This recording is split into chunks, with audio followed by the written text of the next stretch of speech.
ರೈತರಿಗೆ ಏನಾದರೂ good news ಇದೆಯಾ ಈ ಸಲ ಮುಂಗಾರು ಏನಾದರೂ? So around mid April better picture ಸಾಧ್ಯತೆ ಸಿಗುತ್ತೆ. The next 2-3 days including Bangalore, ದಕ್ಷಿಣ ಒಳನಾಡಲ್ಲಿ ಗುಡುಗು ಮಳೆ ಇರುವ ಸಾಧ್ಯತೆ ಇದೆ. ಯಾವ ಜಿಲ್ಲೆಯಲ್ಲಿ ಅತಿಯಷ್ಟು ಉಷ್ಣತೆ ಇದೆ? ಬಾಗಲಕೋಟೆ, ಬಿಜಾಪುರ, ಕಲಬುರಗಿ ಜಿಲ್ಲೆಗಳಲ್ಲಿ ಜಾಸ್ತಿ ಇದೆ. ನೌಡೇಸ್ ಆಲ್ಸೋ ಅರೌಂಡ್ 40 ಡಿಗ್ರೀಸ್. ಬೇಸಿಗೆ ಪ್ರಾರಂಭವಾಗಿದೆ, ಬಿಸಿಲು ಪ್ರಾರಂಭವಾಗಿರುವಂತದ್ದು. ಈ ಬಗ್ಗೆ ಅಂದ್ರೆ ಹವಾಮಾನ ವೈಪರೀತ್ಯ ಯಾವ ರೀತಿಯಾಗಿ ಇದೆ, ಅಂದ್ರೆ ಮಳೆ ಆಗುವಂತ ಸಾಧ್ಯತೆ ಇದೆಯಾ, ಬಿಸಿಲೇ ಮುಂದುವರಿಯುತ್ತಾ, ಎಷ್ಟು ಡಿಗ್ರಿ ಬಿಸಿಲು ಇರುತ್ತೆ ಅನ್ನುವಂಥದ್ರ ಬಗ್ಗೆ ಮಾತನಾಡಲಿಕ್ಕೆ ಸದ್ಯ ನಾನೀಗ ಹವಾಮಾನ ಇಲಾಖೆ ಕಚೇರಿಯಲ್ಲಿದ್ದೀನಿ. ಈ ಬಗ್ಗೆ ಮಾತನಾಡಲಿಕ್ಕೆ ಲತಾ ಶ್ರೀಧರ್ ಮೇಡಮ್ ಅವರು, ಅಂದರೆ ಸೈಂಟಿಸ್ಟ್ ಡಿ ಅವರು ನನ್ನೊಂದಿಗಿದ್ದಾರೆ. ಅವ್ರನ್ನ ನನಗೆ ಮಾತಾಡಿಸ್ತಾ ಹೋಗ್ತಿದ್ದೀನಿ.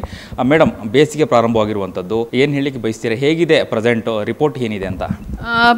ಪ್ರೆಸೆಂಟ್ ಸ್ಟೇಟಸ್ ಏನಂದರೆ ಇಲ್ಲಿ ನೋಡಿ, ವಿಂಡ್ ಡಿಸ್ಕಂಟಿನ್ಯೂಟಿ ಇದೆ. ಛತ್ತೀಸ್ಗಢದಿಂದ ದಕ್ಷಿಣ ಒಳನಾಡ, ನಮ್ಮ ಕರ್ನಾಟಕ ರಾಜ್ಯ ದಕ್ಷಿಣ ಒಳನಾಡವರೆ ಅಕ್ರಾಸ್ ತೆಲಂಗಾಣ ಆ್ಯಂಡ್ ಉತ್ತರ ಒಳನಾಡ.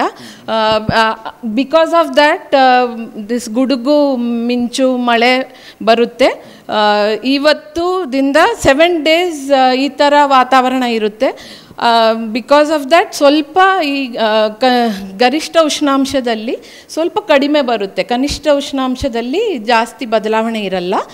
And for the next 2-3 days including Bangalore, ದಕ್ಷಿಣ ಒಳನಾಡಲ್ಲಿ ಜಾಸ್ತಿ ಆಲ್ಮೋಸ್ಟ್ ಆಲ್ ಡಿಸ್ಟ್ರಿಕ್ಟ್ಸು ಗುಡುಗು ಮಳೆ ಇರುವ ಸಾಧ್ಯತೆ ಇದೆ. ಆಲ್ ಡಿಸ್ಟ್ರಿಕ್ಟ್ಸ್, ಒಂದೆರಡು ಐಸೋಲೇಟೆಡ್ ಪ್ಲೇಸಸ್. ಆಮೇಲೆ ಕೋಸ್ಟಲ್ ಕರ್ನಾಟಕದಲ್ಲಿ ದಕ್ಷಿಣ ಕನ್ನಡ, ಉಡುಪಿ, ಮತ್ತು ಇವತ್ತು ಇಲ್ಲಿ ದಿಸ್ ಈಸ್ ಆರ್ ರೀಸೆಂಟ್, ಇದು ಇಲ್ಲಿ ನೋಡಂತೆ ನಾವು these are all current activities. ಗುಡುಗು, this thunderstorm lightning happening, Bidar, eastern parts of ಉತ್ತರ ಒಳನಾಡ. ಇದೇನು ಮೇಡಮ್ ರೆಡ್ ಕಲರ್ ಇದೆಯಲ್ಲ, ರೆಡ್ ಕಲರ್ ಮತ್ತು ಯೆಲ್ಲೋ ಕಲರ್ ಇದೆಯಲ್ಲ, ಏನದು ಅಂತ? Red colour means now happening in just 10 to 15 minutes. Yellow ಸ್ವಲ್ಪ before 15 minutes, green before half an hour. ಆ ಥರ ದಿಸ್ ವಾಸ್ ಹ್ಯಾಪನಿಂಗ್, ಈ ಆ್ಯಕ್ಟಿವಿಟೀಸು. ಓಕೆ, ಈಗ ಕೆಲವೊಂದು ಜಿಲ್ಲೆಗಳಲ್ಲಿ ಮಳೆ ಆಗಿದೆ. ಏನು ರಾಯಚೂರಲ್ಲಾಗಿರ್ಬೋದು, ಈ ಕಡೆ ಹಳೆ ಮೈಸೂರು ಭಾಗ, ಮೈಸೂರಲ್ಲೂ ಕೂಡ ಮಳೆ ಆಯಿತು, ಮತ್ತು ಬೆಂಗಳೂರಲ್ಲಿ ತುಂತುರು ಮಳೆ ಆಯಿತು. ಇನ್ನು ಮಳೆ ಆಗುವಂಥ ಸಾಧ್ಯತೆಗಳೇನು ಇದೆಯಾ, ಹೇಗೆ? ಇದೆ ಬೆಂಗಳೂರಲ್ಲಿ next 2 days we are expecting rains, thunderstorm and rains. ಆ ಥರ ಆಲ್ಮೋಸ್ಟ್ ಆಲ್ ಪಾರ್ಟ್ಸ್ ಆಫ್ ದಕ್ಷಿಣ ಒಳನಾಡ ಮಳೆ ಇರುವ ಸಾಧ್ಯತೆ ಇದೆ ನೆಕ್ಸ್ಟ್ 2 days. ಅಂದರೆ ಫೆಬ್ರವರಿ ತಿಂಗಳ ಕೊನೆಯ ವಾರದಲ್ಲಿ ವಿಪರೀತ ಉಷ್ಣಾಂಶ ಇತ್ತು, ಗರಿಷ್ಠ ತಾಪಮಾನ ಇತ್ತು, ಉಷ್ಣತೆ ಇತ್ತು. ಇದು ಇನ್ನು ಎಷ್ಟು ದಿನ ಅದು ಮುಂದುವರಿಯುತ್ತೆ ಅನ್ನುವಂಥದ್ದು? 7 days ಆಮೇಲೆ ಸ್ವಲ್ಪ ಇನ್ಕ್ರೀಸ್ ಬರುತ್ತೆ. ಆಮೇಲೆ end of 15th around mid ಏಪ್ರಿಲಲ್ಲಿ ಜಾಸ್ತಿ ಇರುವ ಸಾಧ್ಯತೆ ಇದೆ. ಸಮ್ 36-37 ಡಿಗ್ರೀಸ್ ಎಲ್ಲ ಟಚ್ ಆಗೋ ಸಾಧ್ಯತೆ ಇದೆ. ನಮ್ಮ ರಾಜ್ಯದಲ್ಲಿ ಯಾವ ಜಿಲ್ಲೆಯಲ್ಲಿ ಅತಿಯಷ್ಟು ಉಷ್ಣತೆ ಇದೆ ಅಂತ ಹೇಳಿ, ಬೇಸಿಗೆ ಅಂತ ಬಂದಾಗ ಟೆಂಪರೇಚರ್? ಬಾಗಲಕೋಟೆ, ಬಿಜಾಪುರ, ಕಲಬುರಗಿ, ಈ 3 ಜಿಲ್ಲೆಗಳಲ್ಲಿ ಜಾಸ್ತಿ ಇದೆ. ನೌಡೇಸ್ also around 40 degrees temperatures.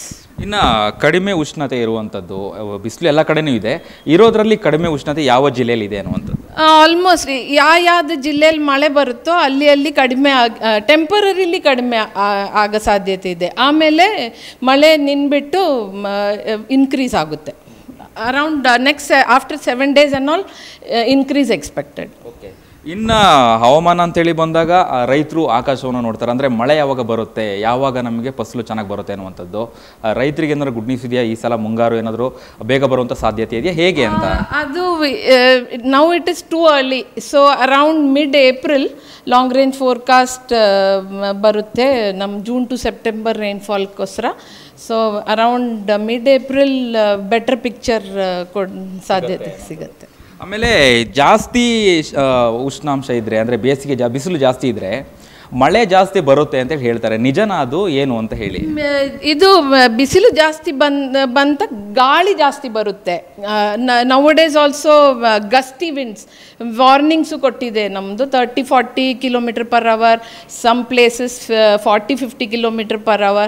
So ಈ ಗಾಳಿ and local convection it is called as. So local convection. ಆಮೇಲೆ ನಮ್ಮದು ಈ ಮಲ್ನಾಡ್ ಇದೆ ಅಲ್ವಾ, so because of that topography, hilly area, so uplifting ಎಲ್ಲ ಬೇಕು, ಇದು ನಮ್ದು ಮಾಯಿಶ್ಚರ್ ಬೇಕು, ಅಪ್ಲಿಫ್ಟ್ಮೆಂಟ್. ಹಾಂ, ಕಾಡು ಪ್ರದೇಶ and ghat area, ghat district. So ಅಲ್ಲಿ ಎಲ್ಲ ದಟ್ ಇಸ್ ವೈ ಈ ಕೊಡಗು, ಚಿಕ್ಕಮಗಳೂರು, ಶಿವಮೊಗ್ಗ, ಹಾಸನ್ ಈ ಜಿಲ್ಲೆಗಳಲ್ಲಿ ಬರುತ್ತೆ. Because of this convective activities, because of orography, ಆ ಥರ ಇಟ್ ಇಸ್. ಯಾವಾಗ ಜಾಸ್ತಿ ಅಂದರೆ ಇದು ಹವಾಮಾನದಲ್ಲಿ ಬದಲಾವಣೆ ಆಗುವಂಥದ್ದು ಯಾವಾಗ ಜಾಸ್ತಿ ಅಂತೇಳಿ, ಅಂದರೆ ಬೇಸಿಗೆಗಾಲ, ಮಳೆಗಾಲ, ಚಳಿಗಾಲ ಇರುತ್ತೆ, ಯಾವಾಗ ವ್ಯತ್ಯಾಸ ಯಾವಾಗ ಆಗುತ್ತೆ, ಯಾವ ಸಂದರ್ಭದಲ್ಲಿ ಆಗುತ್ತೆ ಅಂತ ಹೇಳಿ? ವ್ಯತ್ಯಾಸ ಅಂತ ನಾವು ಇದು ಬಿಸಿಲು ಸೀಸನ್ ಅಲ್ವಾ, ಈ ಥರ ಡಿಸ್ಕಂಟಿನ್ಯೂಟಿ ಬಂದುಬಿಟ್ಟ ಬಿಸಿಲು ಕಡಿಮೆ ಆಗುತ್ತೆ ಆ್ಯಂಡ್ ದಿಸ್ ಮಿಂಚು, ಗುಡುಗು ಬರುತ್ತೆ. ಅದು ಸಬ್ಸೈಡ್ ಆಮೇಲೆ ಮತ್ತೆ ಬಿಸಿಲು ಬರುತ್ತೆ. ನೆಕ್ಸ್ಟ್ ಅಪ್ ಟು ಮೇ ಇದು ಆರ್ ಮಿಡ್ ಜೂನ್ ಇದು ಈ ಥರ ಆ್ಯಕ್ಟಿವಿಟೀಸ್ ಕಂಟಿನ್ಯೂ ಆಗುತ್ತೆ. ಬಿಸಿಲು ಬಂದುಬಿಟ್ಟು ಈ ಥರ ವಿಂಡ್ ಡಿಸ್ಕನ್ನಿಟಿ ಬಂದುಬಿಟ್ಟು ಗುಡುಗು, ಮಿಂಚು, ಮಳೆ, ದೆನ್ ಅಗೇನ್ ಬಿಸಿಲು, ಆ ಥರ ಒಂದು ಚೈನ್ ಥರ ಆಗುತ್ತೆ ಇದು. ಪ್ರೆಸೆಂಟು ಬೆಂಗಳೂರಿನಲ್ಲಿ ಎಷ್ಟು ಟೆಂಪ್ರೇಚರ್ ಇದೆ ಮೇಡಮ್ ಬಿಸಿಲು ಇವಾಗ ಪ್ರೆಸೆಂಟ್ ಅರೌಂಡ್ 34 ಡಿಗ್ರೀಸ್. ಇವತ್ತು 33-34, ನಿನ್ನೆ 34 ಆಯಿತು, ಅದಕ್ಕೆ ಮುಂದೆ 34.6, ಅರೌಂಡ್ 35. ಸೊ ಸ್ವಲ್ಪ ಕಡಿಮೆ ಆಗಿ ಬರುತ್ತೆ. For another 2-3 days you can expect like this less maximum temperature. ಆಮೇಲೆ ಈ ದಿಸ್ ಆ್ಯಕ್ಟಿವಿಟಿ ಅದು ಕಡಿಮೆ ಆಗುತ್ತೆ, ಆಮೇಲೆ ಟೆಂಪ್ರೇಚರ್ಸ್ ಇನ್ಕ್ರೀಸ್ ಆಗುತ್ತೆ. ಈ ಒಂದು ವಾರದಲ್ಲಿ ಮಳೆ ಆಗುವಂಥ ಸಾಧ್ಯತೆ ಇದೆ ಅಂತ ಹೇಳಿದ್ರಿ, ಯಾವ ಭಾಗದಲ್ಲಿ ಮಳೆ ಬೀಳುವಂಥ ಸಾಧ್ಯತೆಗಳಿದೆ ಅನ್ನುವಂಥದ್ದು? ನೆಕ್ಸ್ಟ್ 2 ಡೇಸ್ ದಕ್ಷಿಣ ಒಳನಾಡಲ್ಲಿ ಆಲ್ಮೋಸ್ಟ್ ಆಲ್ ಜಿಲ್ಲಾ ಯು ಕ್ಯಾನ್ ಎಕ್ಸ್ಪೆಕ್ಟ್, ಆ್ಯಂಡ್ ಉತ್ತರ ಒಳನಾಡಲ್ಲಿ ನೆಕ್ಸ್ಟ್ 2 ಡೇಸ್ ಈಸ್ಟರ್ನ್ ಪಾರ್ಟ್ಸ್, ಆಮೇಲೆ ವೆಸ್ಟರ್ನ್ ಪಾರ್ಟ್ಸ್, ಆ ಥರ ಸ್ವಲ್ಪ ಶಿಫ್ಟ್ ಆಗಿ ಬರುತ್ತೆ. ಬಟ್ ಆಲ್ಮೋಸ್ಟ್ ಆಲ್ ಜಿಲ್ಲಾಸ್ will be covered with light to moderate rainfall. Thank you madam. ಇದಿಷ್ಟು ಹವಾಮಾನ ಇಲಾಖೆಯ ಅಧಿಕಾರಿ ಲತಾ ಶ್ರೀಧರ್ ಅವರ ಮಾತಾಗಿತ್ತು. ಅಂದರೆ ಏನೋ ದಕ್ಷಿಣ ಒಳನಾಡಿನಲ್ಲಿ ಮಳೆಯಾಗುವಂಥ ಸಾಧ್ಯತೆ ಇರುವಂಥದ್ದು, ಹಾಗೆ ಇನ್ನು ಒಂದು ವಾರದಲ್ಲಿ ಕೆಲವೊಂದು ಭಾಗಗಳಲ್ಲಿ, ದಕ್ಷಿಣ ಒಳನಾಡಿನ ಕೆಲವೊಂದು ಭಾಗಗಳಲ್ಲಿ ಮಳೆಯಾಗುವಂಥ ಸಾಧ್ಯತೆ ಇದ್ದು, ಹಾಗೆ ಏನೋ ಮಲೆನಾಡಿನ ಪ್ರದೇಶದಲ್ಲಿ ಒಂದಷ್ಟು ತಾಪಮಾನ ಅಂದರೆ ಉಷ್ಣತೆ ಕಡಿಮೆ ಇದೆ ಅನ್ನುವಂತಹ ಮಾಹಿತಿಯನ್ನು ಸದ್ಯ ಲತಾ ಶ್ರೀಧರ್ ಮೇಡಮ್ ಅವರು ಕೊಟ್ಟಿರುವಂಥದ್ದು. ಕ್ಯಾಮ್ರಾ ಪರ್ಸನ್ ಉಲ್ಲಾಸ್ ಜೊತೆ ಅಭಿಜಿತ್ ಗಣೇಶ್, ಕರ್ನಾಟಕ ಟಿವಿ, ಬೆಂಗಳೂರು. ಬೆಂಗಳೂರಿನ ಸಮಗ್ರ ಸುದ್ದಿಗಾಗಿ ನೋಡಿ ಕರ್ನಾಟಕ ಟಿವಿ ಬೆಂಗಳೂರು.